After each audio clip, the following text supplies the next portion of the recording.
ओम शांति। आज बाबा के 30 नवंबर के महावाक्य हैं। बाबा ने कहा, मीठे बच्चे, सन शोज फादर, मनमत को छोड़ श्रीमत पर चलो, तब बाप का शो कर सकेंगे। प्रश्न है, किन बच्चों की रक्षा बाप जरूर करते ही हैं? उत्तर है, जो बच्चे सच्चे हैं उनकी रक्षा जरूर होती है। अगर रक्षा नहीं होती है तो अंदर में जरूर कोई न कोई झूठ होगा। पढ़ाई मिस करना, संशय में आना, माना अंदर में कुछ न कुछ झूठ है, उन्हें माया अंगूरी मार देती है। दूसरा प्रश्न है, किन बच्चों के लिए माया चुंबक है? उत्तर है, जो माया की खूबसूरती की तरफ आकर्षित हो जाते हैं उन्हों के लिए माया चुंबक है। श्रीमत पर चलने वाले बच्चे आकर्षित नहीं होंगे। ओम शांति। रूहानी बाप बैठ रूहानी बच्चों को समझाते हैं। ये तो बच्चों ने निश्चय किया है, रूहानी बाप हम रूहानी बच्चों को पढ़ाते हैं, जिसके लिए ही गायन है, आत्माएं परमात्मा अलग रहे बहुकाल, मूल वतन में अलग नहीं रहते हैं। वहाँ तो सब इकट्ठे रहते हैं। अलग रहते हैं तो जरूर आत्माएं वहाँ से बिछड़ती हैं, आकर के अपना अपना पार्ट बजाती हैं। सतो प्रधान से उतरते उतरते तमो प्रधान बनती हैं। बुलाते हैं, पतित पावन आकर हमको पावन बनाओ। बाप भी कहते हैं, हम हर 5000 वर्ष के बाद आते हैं। ये सृष्टि का चक्र ही 5000 वर्ष का है। आगे तुम ये नहीं जानते थे। शिव बाबा समझाते हैं तो जरूर कोई तन द्वारा समझाएंगे, ऊपर से कोई आवाज़ तो नहीं करते हैं। शक्ति व प्रेरणा आदि की कोई बात नहीं। तुम आत्मा शरीर में आकर वार्तालाप करती हो। वैसे बाप भी कहते हैं, मैं भी शरीर द्वारा डायरेक्शन देता हूँ, फिर उस पर जो जितना चलते हैं उतना अपना ही कल्याण करते हैं। श्रीमत पर चले व न चले, टीचर का सुने व न सुने, अपने लिए ही कल्याण व अकल्याण करते हैं। नहीं पढ़ेंगे तो जरूर फेल होंगे, यह भी समझाते रहते हैं। शिव बाबा से सीख कर फिर औरों को सिखलाना है। फादर शोज सन, जिस्मानी फादर की तो बात नहीं, ये है रूहानी बाप। यह भी तुम समझते हो, जितना हम श्रीमत पर चलेंगे उतना वर्षा पाएंगे। पूरा चलने वाले ऊंच पद पाएंगे, नहीं चलने वाले ऊंच पद नहीं पाएंगे। बाप तो कहते हैं, मुझे याद करो तो तुम्हारे पाप कट जाए। रावण राज्य में तुम्हारे पर पाप तो बहुत चढ़े हुए हैं। विकार में जाने से ही पाप आत्मा बनते हैं। पुण्य आत्मा और पाप आत्मा जरूर होते हैं। पुण्य आत्मा के आगे पाप आत्माएं जाकर माथा टेकती हैं। मनुष्यों को ये पता नहीं है कि देवताएं जो पुण्य आत्मा हैं वही फिर पुनर्जन्म में आते आते पाप आत्मा बनते हैं। वह तो समझते हैं ये सदैव पुण्य आत्मा है। बाप समझाते हैं, पुनर्जन्म लेते लेते सतो प्रधान से तमो प्रधान तक आते हैं। जब बिल्कुल पाप आत्मा बन जाते हैं तो फिर बाप को बुलाते हैं। जब पुण्य आत्मा है तो याद करने की दरकार नहीं रहती। तो ये तुम बच्चों को समझाना है, सर्विस करनी है। बाप तो नहीं जाकर सबको सुनाएंगे। बच्चे सर्विस करने लायक हैं तो बच्चों को ही जाना चाहिए। मनुष्य तो दिन प्रतिदिन असुर बनते जाते हैं। पहचान न होने के कारण बकवास करने में भी देरी नहीं करते हैं। मनुष्य कहते हैं, गीता का भगवान श्री कृष्ण है। तुम समझाते हो वह तो देहधारी है, उनको देवता कहा जाता है। श्री कृष्ण को बाप नहीं कहेंगे। ये तो सब फादर को याद करते हैं ना। आत्माओं का फादर तो दूसरा कोई होता नहीं। ये प्रजापिता ब्रह्मा भी कहते हैं निराकार फादर को याद करना है। ये कॉर्पोरियल फादर हो जाता है। समझाया तो बहुत जाता है, कई पूरा न समझकर उल्टा रास्ता ले जंगल में जाकर पड़ते हैं। बाप तो रास्ता बताते हैं स्वर्ग में जाने का, फिर भी जंगल तरफ चले जाते हैं। बाप समझाते हैं तुमको जंगल तरफ ले जाने वाला है रावण। तुम माया से हार खाते हो, रास्ता भूल जाते हो, तो फिर उस जंगल के कांटे बन जाते हो।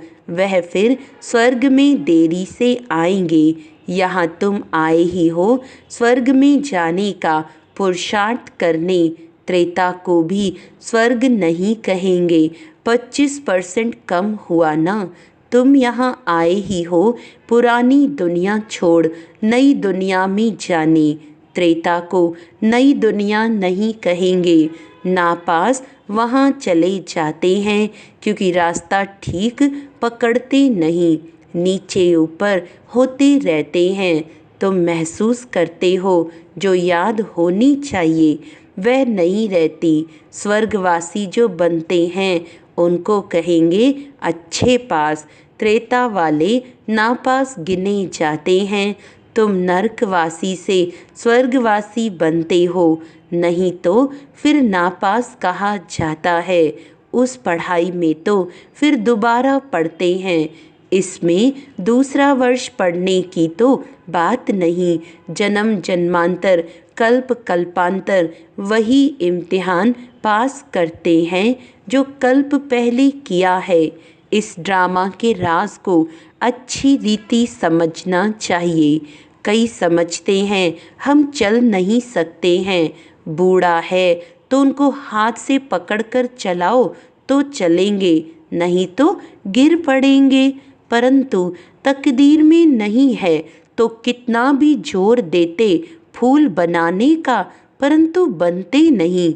अक भी फूल होता है, ये कांटे तो चुभते हैं। बाप कितना समझाते हैं। कल तुम जिस शिव की पूजा करते थे वह आज तुमको पढ़ा रहे हैं। हर बात में पुरुषार्थ के लिए ही जोर दिया जाता है। देखा जाता है माया अच्छे फूलों को नीचे गिरा देती है, हड्डकुट तोड़ देती है, जिसको फिर ट्रेटर कहा जाता है। जो एक राजधानी छोड़ दूसरे में चला जाता है उनको ट्रेटर कहा जाता है। बाप भी कहते हैं मेरे बनकर फिर माया का बन जाते हैं तो उनको भी ट्रेटर कहा जाता है। उनकी चलन ही ऐसी हो जाती है। अब बाप माया से छुड़ाने आए हैं। बच्चे कहते हैं माया बड़ी दुष्टर है, अपनी तरफ बहुत खींच लेती है। माया जैसे चुंबक है, इस समय चुंबक का रूप धरती है। कितनी खूबसूरती दुनिया में बढ़ गई है। आगे ये बाइस्कोप आदि थोड़े ही थे, यह सब 100 वर्ष में निकले हैं। बाबा तो अनुभवी है ना, तो बच्चों को इस ड्रामा के गुह्य राज को अच्छी रीति समझना चाहिए। हर एक बात एक्यूरेट नोंदी हुई है। 100 वर्ष में यह जैसे बहिश्त बन गया है अपोजिशन के लिए, तो समझा जाता है अब स्वर्ग और ही जल्दी होना है। साइंस भी बहुत काम में आती है। यह तो बहुत सुख देने वाली भी है ना। वह सुख स्थायी हो जाए उसके लिए इस पुरानी दुनिया का विनाश भी होना है। सतयुग के सुख हैं ही भारत के भाग्य में, वह तो आते ही बाद में हैं। जब भक्ति मार्ग शुरू होता है, जब भारतवासी गिरते हैं, तब दूसरे धर्म वाले नंबरवार आते हैं। भारत गिरते गिरते एकदम पट पर आ जाता है, फिर चढ़ना है। यहाँ भी चढ़ते हैं, फिर गिरते हैं। कितना गिरते हैं बात मत पूछो। कोई तो मानते ही नहीं कि बाबा हमको पढ़ाते हैं। अच्छे अच्छे सर्विसेबल जिनकी बाप महिमा करते हैं, वह भी माया के चंबे में आ जाते हैं। कुश्ती होती है ना, माया भी ऐसे लड़ती है, एकदम पूरा गिरा देती है।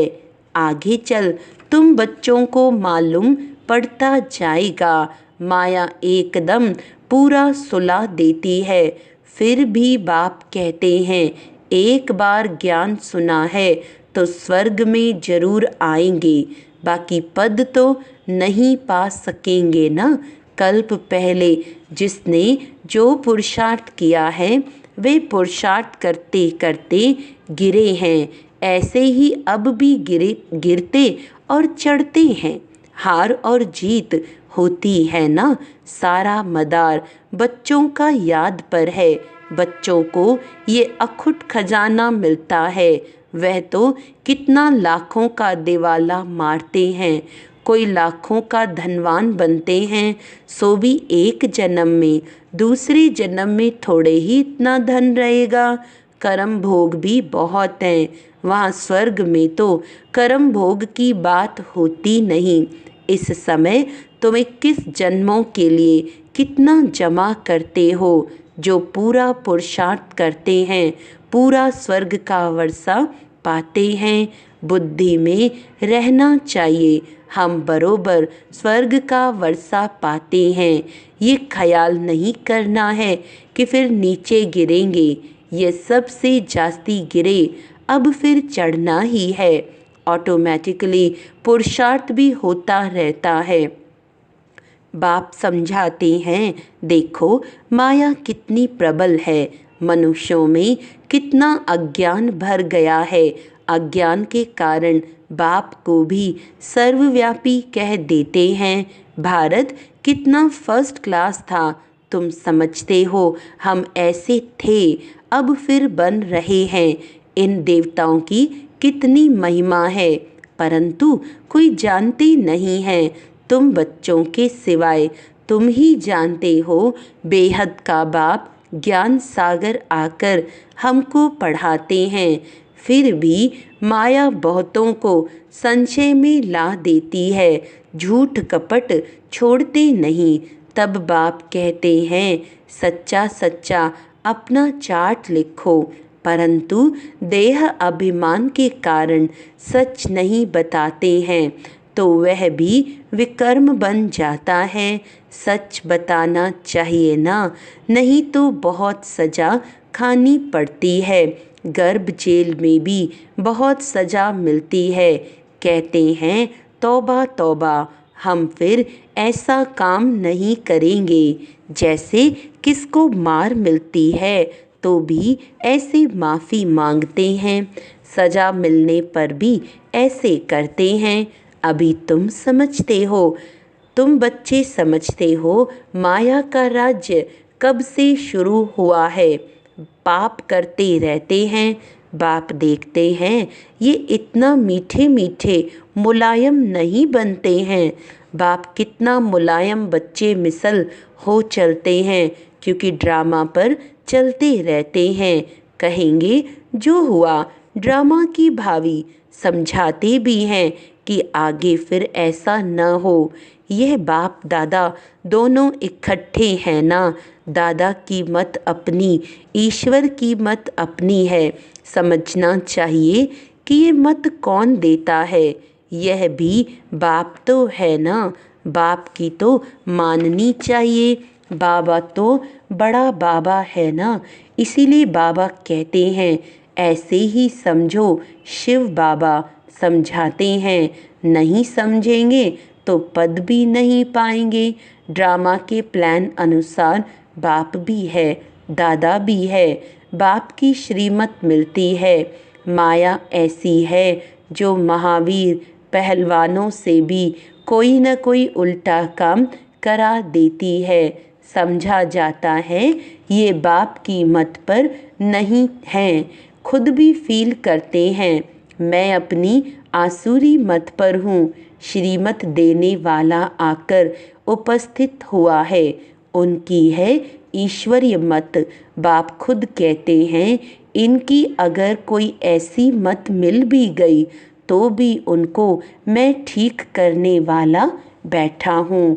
फिर भी हमने रथ लिया है ना, हमने रथ लिया तब ही इसने गाली खाई है, नहीं तो कभी गाली नहीं खाई। मेरे कारण कितनी गाली खाते हैं तो इनकी भी संभाल करनी पड़े। बाप रक्षा जरूर करते हैं, जैसे बच्चों की रक्षा बाप करते हैं ना। जितना सच्चाई पर चलते हैं उतनी रक्षा होती है, झूठे की रक्षा नहीं होती, उनकी तो फिर सजा कायम हो जाती है। इसीलिए बाप समझाते हैं माया तो एकदम नाक से पकड़कर ख़त्म कर देती है। बच्चे खुद फील करते हैं माया खा लेती है तो फिर पढ़ाई छोड़ देते हैं। बाप कहते हैं पढ़ाई ज़रूर पढ़ो।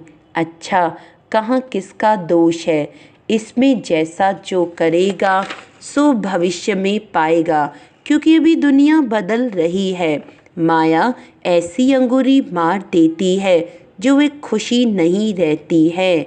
फिर चिल्लाते हैं बाबा पता नहीं क्या होता है। युद्ध के मैदान में बहुत खबरदार रहते हैं कि कहाँ कोई अंगुरी न मार दे। फिर भी जास्ती ताकत वाले होते हैं तो दूसरे को गिरा देते हैं, फिर दूसरे दिन पर रखते हैं। ये माया की लड़ाई तो अंत तक चलती रहती है, नीचे ऊपर होते रहते हैं। कई बच्चे सच नहीं बताते हैं, इज्जत का बहुत डर है, पता नहीं बाबा क्या कहेंगे। जब तक सच बताया नहीं है तब तक आगे चल न सके, अंदर में खटकता रहता है। फिर वृद्धि हो जाती है, आप पे ही सच कभी नहीं बताएंगे। कहाँ दो हैं तो समझते हैं ये बाबा को सुनाएंगे तो हम भी सुना दें। माया बड़ी दुष्टर है, समझा जाता है उनकी तकदीर में इतना ऊंच पद नहीं है तो सर्जन से छिपाते हैं। छिपाने से बीमारी छूटेगी नहीं, जितना छिपाएंगे उतना गिरते ही रहेंगे। भूत तो सब में है ना, सब जब तक कर्मातीत अवस्था नहीं बनी तब तक क्रिमिनल आई भी छोड़ती नहीं है। सबसे बड़ा दुश्मन है काम। कई गिर पड़ते हैं, बाबा तो बार बार समझाते हैं शिव बाबा के सिवाय कोई देहधारी को याद नहीं करना है। कई तो ऐसे पक्के हैं जो कभी किसकी याद भी नहीं आएगी। पतिव्रता स्त्री होती है ना, उनकी कुबुद्धि नहीं होती है। अच्छा, मीठे मीठे सिकिलदे बच्चों प्रति माता पिता बाप दादा का याद प्यार और गुड मॉर्निंग। रूहानी बाप की रूहानी बच्चों को नमस्ते। हम रूहानी बच्चों की रूहानी बाप दादा को याद प्यार गुड मॉर्निंग। नमस्ते नमस्ते नमस्ते जी। धारणा के लिए मुख्य सार है, हमें पढ़ाने वाला स्वयं ज्ञान का सागर बेहद का बाप है, इसमें कभी संशय नहीं लाना है। झूठ कपट छोड़ अपना सच्चा सच्चा चार्ट रखना है। देह अभिमान में आकर कभी ट्रेटर नहीं बनना है।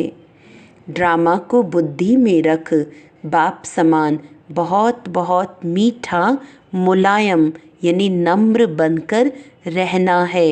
अपना अहंकार नहीं दिखाना है। अपनी मत छोड़ एक बाप की श्रेष्ठ मत पर चलना है। वरदान है एक बाप के लव में लवलीन हो, मंजिल पर पहुँचने वाले सर्व आकर्षण मुक्त भव। बाप दादा बच्चों को अपने स्नेह और सहयोग की गोदी में बिठाकर मंजिल पर ले जा रहे हैं।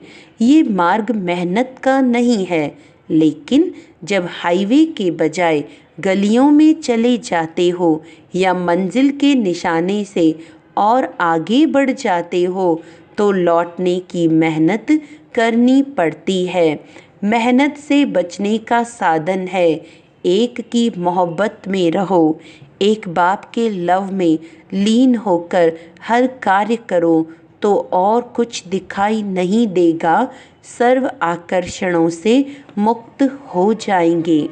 स्लोगन है, अपनी खुश नसीबी का अनुभव चेहरे और चलन से कराओ। अच्छा, आज का अव्यक्त इशारा है, सेवा में सफलता का मुख्य साधन त्याग और तपस्या है।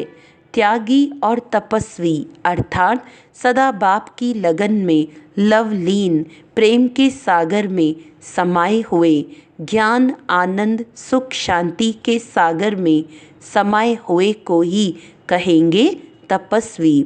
ऐसे त्यागी तपस्वी बच्चे सदा अपना समय, संकल्प, संबंध, संपर्क सब सफल करते सफलता मूर्त बनते हैं।